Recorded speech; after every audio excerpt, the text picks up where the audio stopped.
I'm Sandra Ezekwesili, and these are your hard facts. I'm particularly happy because everybody's back at work. Aghogho. I think that's what's giving me like extra ginger. From under the table. From on top of the table, under the table. From under the table. It's a hot and humid day. I'm trying to find some cool air. Anywhere will do. I'm Aghogho, Oboh, and it's a great day to be up and back to the hustle and bustle of a city that never stops going gaga. Your first hard fact is my count up. It's been 77 days since President Buhari was sworn in, and Nigeria still has no ministers. It's been 2 weeks since the Senate confirmed all President Buhari's ministerial nominees, and they still do not have portfolios. The president has said that they're going to be giving their portfolios on the 21st, and if he sticks to that deadline, it means that Nigeria will go 84 days in the second term without ministers. On hard facts, everybody has their portfolios. Aghogho. Yeah, everyone's got their portfolios, and it's the best team in the world. Aghogho and I are here and ready to give you the best insights into today's most important topics. We bring them to you, we break them down for you, we give you the facts, and you can form an informed opinion. And if you missed any of last week's shows, Nigeria Info FM on Facebook, Nigeria Info FM on Twitter, and Nigeria Info FM on YouTube. And today we have a great show. President Buhari instructs the central bank not to release any foreign exchange for importation of food. Ezekwesili claims inhumane security conditions in India, and an African scientist has found a treatment for Ebola that cures symptoms in 1 hour.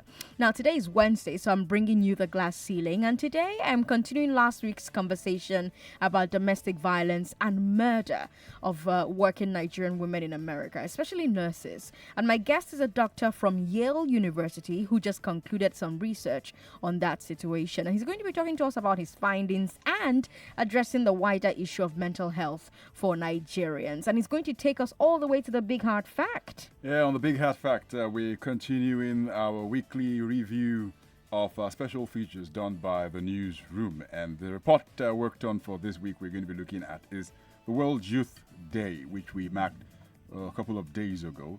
And the theme is transforming education, and we're going to be looking at in this special feature highlighting efforts on what has been done to make education more inclusive and accessible for all youth. Looks like we're having an education discussion one more time, but that's going to be on the big hard fact. Yes, big hard fact, going to be great. And we'll wrap up with I Beg to Differ as always. As usual throughout the show, we're going to be bringing you the latest updates from the worlds of sports news and entertainment. But let's start it all off with the big three. Stay right here on the Big Three on 99.3 Nigeria Info. You know what to expect on the big three stories that everybody is talking about right now. Can the president give instructions to the central bank? And is banning food imports a good idea? How do you make sure a suspect doesn't escape during medical care abroad? What needs to be done to help more African researchers solve Africa's problems? These are our big three. Let's get into them. President Buhari has instructed the Central Bank of Nigeria not to give anybody foreign exchange for the importation of food. The president revealed this to the APC governors in Daura yesterday. According to Buhari, Nigeria has achieved food security. Therefore, food importation was no longer necessary, and so forex should be conserved for diversifying the economy. Now, this is an economics issue, so we are bringing in an economist to talk about this. His name is Nonso Obikili. He is the lead economist of Business Day newspaper. Welcome to Hard Facts again, Nonso. Hi, glad to be here. Yes, let me start by asking if this instruction is legal. Can the president officially give any instruction to the governor of the CBN? Well, I should say I'm not a lawyer, but unofficially, no. The central bank is supposed to be independent, and it's supposed to make policy based on its own internal policy procedures. So, officially, I don't think the president can give instructions to the central bank governor. Of course, unofficially, we know that the presidency has a lot of leverage over the central bank. And so there tends to be something close to policy coordination. So the president's orders are not without effect, but we will need to hear more from the central bank over what it is actually going to do. The president said we have food security, so no need for food imports. I want you to tell us what food security is and whether Nigeria has it. Well, it's a common misconception that food security means growing your own food. That's not what it means. Food security means always having food, which means you want to grow food, you want to engage in other activities that will give you income so you can buy food, and you always want to have access to food markets. So in the event that something goes wrong in your space, that you have the money to buy food as a country, and that you have the access to the markets to get food. So food security doesn't mean growing your own food. That's not what it means. It means always having food. But even in terms of growing your own food, as of today, we can't grow our own food. We can't grow all of our own food. We grow a big chunk of it, but not all of it. We grow some rice, but not all the rice we eat. We grow some maize, but not all the maize we use. We don't grow that much wheat, but we consume a lot of wheat. And as of today, we do not have the capacity to produce everything. And so if there is a ban, then the first thing that will happen is that food prices will go up. And then, of course, people will continue trying to smuggle it into the country through Benin and through Cameroon like they do for rice. So the things that we've heard now, the implications you've mentioned, are things I've heard also too directly that it will affect food supply in the country. Interestingly, the CBN is quoted by some media saying that it has had the president's directive and will work on these in phases. Maybe we'll get some explanation when the next MPC happens and the governor of the central bank can tell us what he thinks about this. But interestingly, we've had the closest anything to the ban on forex in relation to food has been what the CBN said with milk, and now the president has mentioned this with food. And I go through the list of the banned 41 items which were banned in 2015. And interestingly, we have a number of food items listed there also too. So questions be asked, for example, you already have rice, margarine, palm kernel, palm oil, meat, vegetables. They've all eggs and turkey and chicken. They've already been included in the 41 list of 41 items. Do you think that this is perhaps just an exaggeration of the fact that we already have several items banned? I'm running through my mind what else could be banned if you already have chicken, turkey, rice already on the banned list. Well, we've already banned, all the ingredients for jollof rice, right? Already. It's 4 years. 4 chicken years is banned, yeah? rice is banned, oil is banned, tomato is banned. So maybe pepper and some other things need to be added. But yeah, sardine. Those are banned as well. But the thing is, if you read the tea leaves, right, you look at the big picture, we tend to descend into these kinds of demand management policies when there's pressure on the exchange rate. When there is, turbulence. And so the motivation may not actually be because we want to grow our food production, but because there's pressure and we need to find ways to cut demand pressure. That was 2015 or 2016, sorry. And given that the CBN has come out with milk already, before milk they came out adding, I think, was it textiles? Yeah, textiles. To the list. And so the more they add to the list, the more it seems like this is really about FX as opposed to actually trying to stimulate local production. Yeah, and of course, as we've seen with the ones that were banned in 2016, with rice has improved. As we've grown a bit more rice, but we are still nowhere near meeting our national rice consumption. Palm oil hasn't really changed that much, even though it's been on the ban list. Right? So there's no real evidence that the banning of items has been successful in stimulating local production, in quotes. I read an Economist's food security index powered by data from the UN Food and Agricultural Organization. And just like you mentioned, you actually mentioned some of the foods, Seth. Nigeria scores 38% on food security and ranks 96th in the world out of 113 countries. And our food availability is 44.4%. And then you have food affordability at 26.5%. 5%. And that these numbers told me that we are very far from food security. So if we don't have food security, how can the president be under the impression that we do? Are there any official statistics that someone should be showing to the president? No, but it's part of the challenges with, well, I don't want to, put any bad names or anything, but officially, for example, Nigeria has no rice imports. And if you look at the official statistics, we import a very little amount of rice, I think 1% of our consumption or so of rice. And it's a significant amount. But unofficially, we know that that's because most of the rice is smuggled in through the borders, through Benin Republic, through Cameroon, through Niger. So we know that. Now, in official documents, they can say, yes, we have no rice imports, we've achieved self-sufficiency, but everybody kind of knows Benin Republic consumes more rice than Nigeria officially, and all that rice is flowing here, right? Same thing with textiles that are officially banned, but somehow it's still flowing here. Same thing with dairy, with frozen poultry, still flowing here. So there's this idea that, officials may want to stick with the official line based on what is officially in the data, but we need to be a bit more pragmatic, right?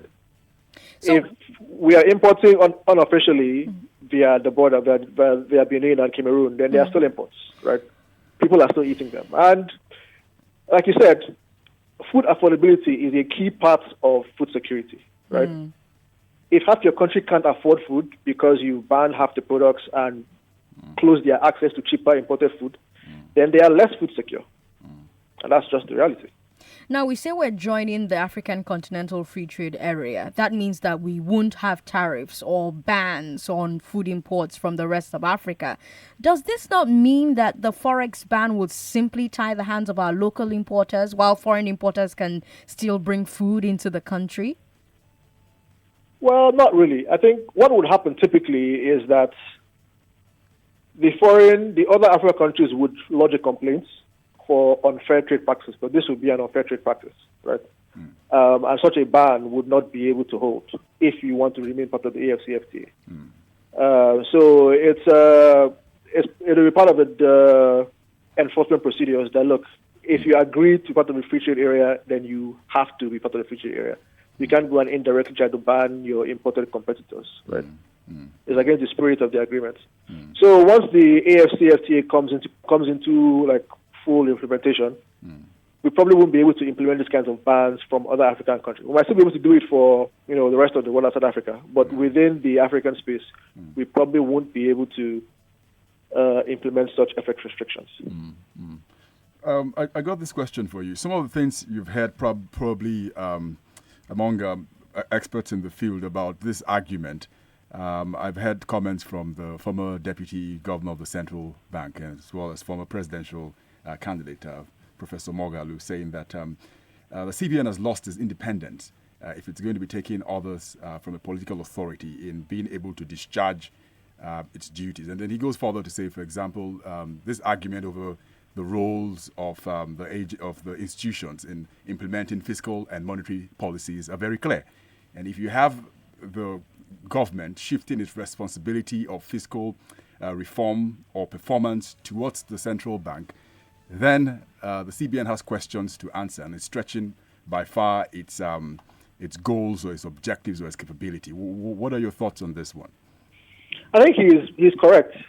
I think people misunderstand the point of central bank independence. It's not because we want to just say, the central bank is independent and that's good.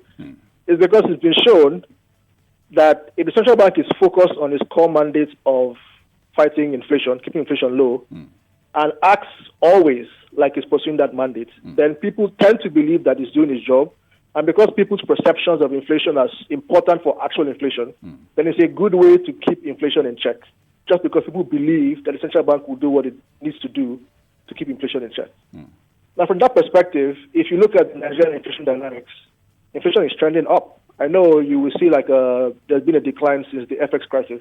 But once you take away the FX crisis, the inflation dynamics are trending upwards. And that is a signal that in terms of CBN being focused on its core mandate of fighting inflation, it's losing focus. And you can see why it's losing focus, right? It's trying to do all these other things. It's trying to be a development bank. It's trying to be an agricultural bank. It's trying to implement fiscal policy. It's trying to stimulate lending. It's trying to do all these other things that take away from its core job of macroeconomic stability, defined as keeping inflation, at least in Nigeria, between 6 and 9%. And, you know, like we say, the macroeconomic environment is the foundation for any kind of economic progress. If you don't have macro stability, then you can't have growth, you can't have jobs, you probably won't be able to achieve your food security that you want to do. So it's fundamental for the central bank to be seen to be focusing on its core mandate and to insulate itself from the political cycle. And it's not just a Nigeria problem. If you think of what's going on in the U.S., Trump has been tweeting at the Federal Reserve chairman, you must reduce interest rates. But he's been, insisting, look, we have a job to do, we focus on the data, and that's the end of it. So it's a battle that happens everywhere. But you kind of hope that the central bank will be strong enough to be able to say, look, this is our focus, this is what we're going to do, and anything that takes away from this our core mandate, we probably won't be able to do it. Now, you talked about inflation, and I've heard, and this is the final question, and then we'll let you go. I told him 5 minutes. I've heard economists say that food price inflation is one of the worst types of inflation. What effects does an increase in food prices have on the rest of the economy? Well, it erodes the purchasing power of everybody, because everybody has to eat food, right? No matter what. Doesn't matter if you're rich or poor. If you don't eat, you will die. It's clear. And everybody kind of eats a basket of food products. So even if you're a farmer and you grow rice, you don't only eat rice. You eat rice, you eat beans, you eat maize, you eat yam. Chicken, yam, all those other things. Right? So even if your own crop has had an increase in prices and that benefits you, the increase from all the other crops that you don't grow but you eat makes you worse off. Right? And so because it cuts across the board, food inflation is one of the key measures of an unhappy economy, because nobody likes to see food prices go up, especially if your salaries aren't going up in the same kind of direction. Okay. Right? And of course, if you implement a ban on foreign food, then automatically food prices will go up. Right? And they'll go up immediately. Even before you start thinking about if you produce more, even before you start thinking about if you can expand your productivity or whatever, food prices go up almost immediately. And people feel that almost immediately. Right? And so it's one of the things that you want to avoid as a central bank, as someone who's focused on macroeconomic stability. You want to avoid situations where you have this kind of external shocks to food prices. Because that's not very good. All right, Nonso Bikili, thank you so much for talking to us on Hard Facts. Nonso Bikili is the lead economist of Business Day newspaper. We're going to have more conversations about the economy tomorrow on the Big Hard Facts. So tune in at 5 when we look at all the various ministries that are supposed to take a look at Nigeria's economy. And of course, well, there's no Minister of Economy, but we're going to look at all the people whose job it will be to drive Nigeria's economic policies. Our second story is an update, new development in Ezekwesili's story. Now, we may not have time to take calls, so I would ask that you please send us WhatsApp messages and get on Facebook where we're streaming this conversation. Facebook is Nigeria Info FM, and leave us comments. We're seeing lots of comments already. Leave more, because we may not have time to take your calls, because somebody is about to teach you what to do with Forex and how to invest in Forex, and that happens at 45. I don't think that's happening. All right. Could you please find out if we're having the Forex guys come on the show? Because I'm seeing different information on my logbook. Anyways, back to Ezekwesili. So there are reports that the impasse between Ibrahim Ezekwesili and the Indian hospital authorities have been resolved. We saw that before we came into the news. You heard on our reports that the leader of the proscribed Ayman, granted bail to go to India for medical care, had earlier today protested conditions and threatened to return to Nigeria. And he had said that the security conditions at the hospital were worse and more restrictive than his detention in Nigeria, and that his trusted personal doctors were stopped from supervising his treatment, as previously agreed. Now, Ezekwesili is rejecting treatment as long as his doctors cannot be involved, and has accused the Nigerian government of being behind behind the restrictions. But we're now getting reports, unconfirmed, that the Indians have finally agreed to allow El-Zakzaki's doctors into the process. Meanwhile, Abubakar Abdurrahman, the chairman of the Free El-Zakzaki Committee, has accused the governments of India, the United States, and Israel of being behind the alleged mistreatment of El-Zakzaki. Abdurrahman said, quote, "Since he arrived at the hospital, they have caged him like a criminal." Aghogho.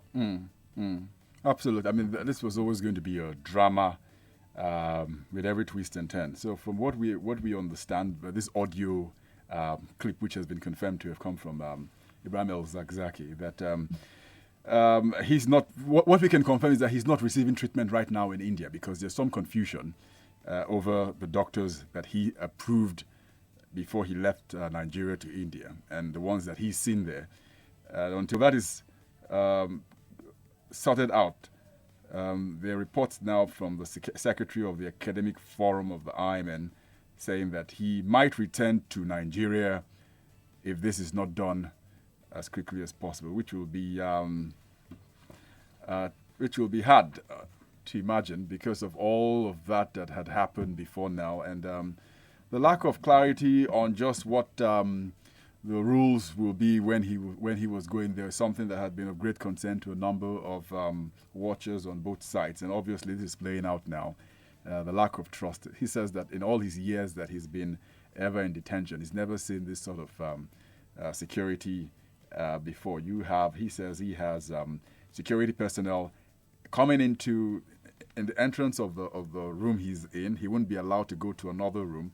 So obviously, it's almost like another detention he's been made to face, and that's the story for Ibrahim El-Zakzaki. And maybe if we get some more update onto why on earth they had to change the doctors that he originally approved, or it was something that the hospital does, routine. Say we have an XYZ number of professionals to go through a case file, then that will be clearer. But from the way it looks, I've been waiting for statements from the government to suggest that yes, this is the procedure, but we don't have anything from the government yet to suggest. And from what I'm suspecting, the Indians won't speak, the government won't speak. We may just be relegated to hearing from El-Zakzaki on the situation in India. What I actually want us to first of all clear up is whether El-Zakzaki is free on bail or whether he is still technically a detainee but has been given the right to get medical attention. Because if he's still a detainee, then it should be expected that the Nigerian government would still put restrictions on his physical movement and also request for the host nation to do the same thing.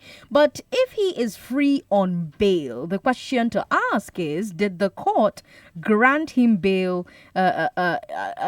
with conditions? Did they impose any bail conditions? Was one of the conditions that he should be restrained while seeking medical treatment? Because in all of the reports that we had from the court, I never once saw any such condition being given. The only conditions we heard about were the ones given by the Kaduna State government for obeying the bail order. But as our legal experts have told us here on Hard Facts, no state executive has the right to disobey a bail order or to give conditions for obeying it. So one way or another, if what El-Zakzaki and his supporters are saying is true, there needs to be clarification from the Nigerian government and the security agencies about what exactly is happening with El-Zakzaki. And we're curious what you think. If you were the government, how would you balance letting a suspect get medical treatment without stopping the suspect from escaping? How do you keep custody of a suspect in a humane manner? I'm asking that because it's interesting to see that the Free El-Zakzaki committee is accusing caging him alongside India. He's accusing the US, he's accusing Israel of caging El-Zakzaki. And of course, we should remember that El-Zakzaki and his proscribed group, the IMN, are friends of the Iranian regime. And that the Iranian government publicly demanded that Nigeria let El-Zakzaki travel. Both Washington and Tel Aviv currently have major long-term problems with Tehran. So it's interesting to see them being mentioned here. And we're also getting reports, I don't know if you saw those pictures, Aghogho, of Indians carrying carrying banners and protesting at the Nigerian embassy in New Delhi to free Ezekwesili. It's almost like he's turning into some sort of figure in international politics. Don't forget that you can send us a WhatsApp message 080-959-75805. We've gotten confirmation that we do have the Forex guys coming to talk to you about how you can benefit from investing in Forex. Our final story is some good news about Ebola. We can't wait to share with you. 99.3 Nigeria Info.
This is the Big Three. The Big Three on Hard Facts On 99.3 Nigeria Info. All right, Lagos, our third story, like we said, is a bit of good news coming out of the Democratic Republic of Congo. A team of scientists has developed a treatment for Ebola virus that is effective within 1 hour of being administered. The team is led by Jean-Jacques Muyembe Tamfum. Tamfum is a professor of microbiology at Kinshasa University and the Director General of DR Congo's National Institute for Biomedical Research. What a great story, Aghogho. It's a great story. We think about what Ebola did to this what has done to this continent, and especially the DR Congo, and then what it's also doing, and what it did and happened to us in 2014. Over 11,000 people killed, and the cost in material terms we still run into several billions of dollars. So it's a great story for us as a people, and I hear the two people who were put on this have been also discharged, and all of that.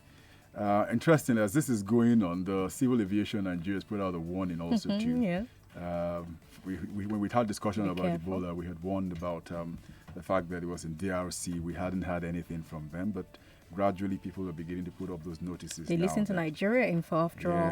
Yeah. The Oboh, who is the spokesperson for the NCS, warning operators, airlines with regional flights, they need to exercise a high level of vigilance. But now that we know this has happened, so that we can begin to test it out with the DRC and see how quickly we can make such a big gain on this one.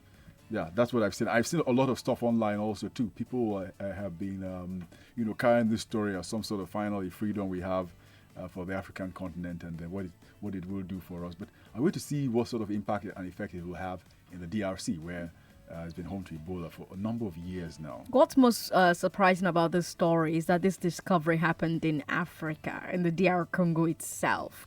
Normally, when we get news about some miracle cure for a killer disease, it's coming from the United States or from Europe. Even when the disease is affects mostly Africa, the cure or the vaccine mostly comes from outside the continent. But not this time, not Ebola. Africans working in Africa have found this remedy. And that tells me that the research and development facilities at the Kinshasa University and the National Institute for Biomedical Research in DR Congo must be top-notch. Now, while that makes me very happy and very proud as an African, it also makes me think as a Nigerian. Could Nigeria have developed a treatment like this? We have hundreds of universities, and some of them say that they are teaching microbiology. How many of these microbiology departments have the types of equipment and R&D budget that could sustain an attempt to develop a drug like this? An attempt that took decades, by the way. We have various national institutes of research as well. What researches are they funding? And when last did we have a breakthrough of this magnitude come from Nigeria? These are questions that you could answer on Facebook, Nigeria Info FM. But I need to take a moment to talk to you about the lead researcher here, Professor Muyembe Tamfum. He has been working on Ebola for almost 40 years. He started working with Ebola first in 1981. That was as a researcher at the U.S. Center for Disease Control, and he did similar research in Senegal. Now, 14 years later, in 1994, when Ebola struck in DR Congo, he was part of the WHO's response team. They put in place the system for screening patients, and he kept working on the disease year after fruitless year, looking for a cure. And now he's gotten something. 38 years after his first work with Ebola, he has made this amazing discovery. Imagine being able to treat Ebola and reversing the symptoms within 1 hour. We could have still had Dr. Dadivo. It's impressive, really. But we have that lecture from Raleigh Academy coming up. And we will listen to what they have to teach today. And then afterwards, on the other side of 4 o'clock, let's talk about why women are being killed by their husbands in America. I am Sandra Ezekwesili. And I'm Aghogho. 99.3 Nigeria Info.